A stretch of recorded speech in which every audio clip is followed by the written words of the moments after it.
for the whole panel. We have a product, we have our literature, we have, I think, everything we need, but how do we connect with nursing home heads or with the people we need to talk to sell? Your target market. Hmm? The target yeah, market. our target market. How can you all help us connect with the target market?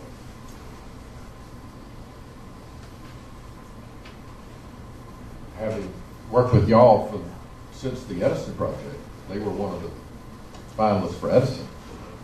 You've done a lot of your homework. You've talked to the nursing homes and hospitals and transportation folks, and I'm sure it's been frustrating, but I guess you've got to assess, what are you hearing? What are they telling you? Is it cost? Is it portability? I mean, you have addressed all of those issues, and you've got somebody that can manufacture what you want to do. But take inventory, stop and take a breath and take an inventory. What have they told you? Well, I think the point that she was trying to get at is, in a lot of these places, how do you get your foot in the door? Mm-hmm. We've just finally started being able to sell it some, and we've had good response, and we've even came up with a new model because the demand seems to be higher for it. But unless I'm misinterpreting is, I guess, how you get to a bigger market, you just have to take it, I guess, a little bit at a time. Well, we were told that instead of going to each nursing home, you need to go to the top of the group, like there's a group of nursing homes. You need to go to the top of that. How do we get there? Well, that's just research in what is the North Carolina Nursing Home Association? Who was that director? There's an association for about any business cluster out there. Look at who's doing the presentation. Not necessarily you. I'm just saying. I remember one time I was trying to have some influence with the local newspaper. And at a chamber I was at, they were not great supporters of the chamber. Well, I'm the one that didn't, I was not there trying to get them to buy in and sell the chamber to me. I got the car dealer who spends $10,000 a week with the newspaper. And boy, they had his attention as soon as he walked in the door. And he was the best salesperson I had to support the chamber.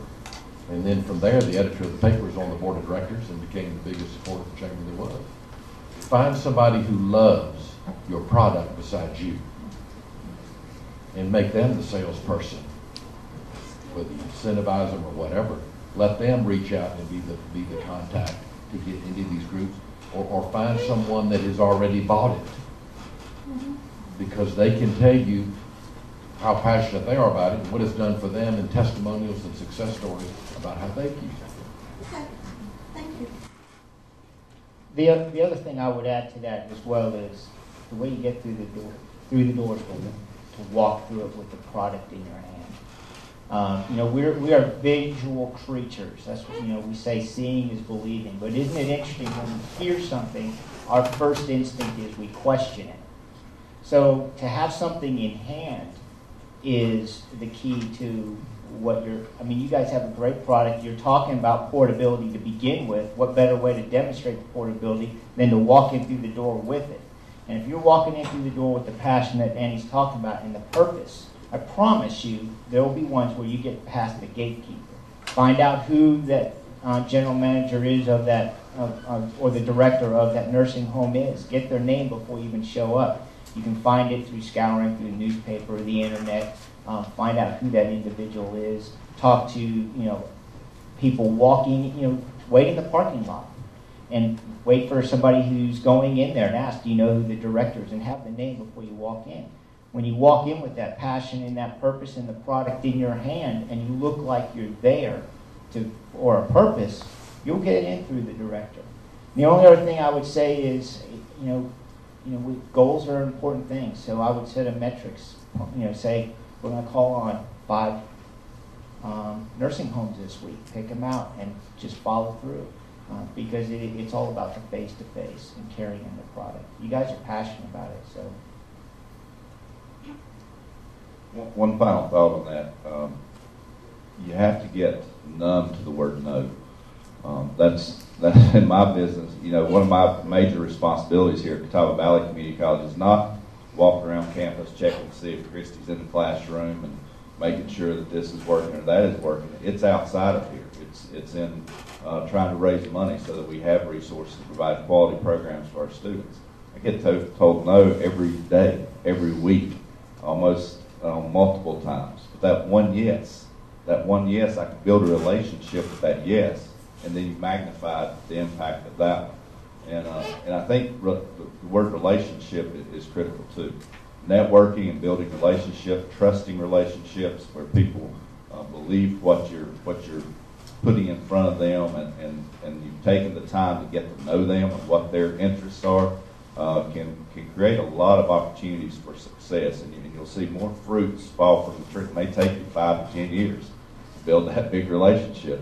I know it has with me here. It's taken me many years to build relationships to where I can finally start getting some yeses. And once you start getting those yeses, you start seeing those things begin to multiply because you're doing the right thing. Just for the whole panel, is it right to become an entrepreneur for everybody? Why or why not? Well, I don't know if it's right for everybody. I think everybody's got entrepreneur in them. It's funny how entrepreneur and manure sound kind of the same. But I guess it's what. If you have passion and you want to do your own business and you're creating something from nothing, in my opinion, that's an entrepreneur. However, you know, if you get a franchise and you're using your money to make more money, that's an entrepreneur. So I guess entrepreneur can, in my opinion and my definition, is probably different than most, but I think everybody's got it in them. If you like to play Monopoly or you were called crazy in high school, you're probably an entrepreneur.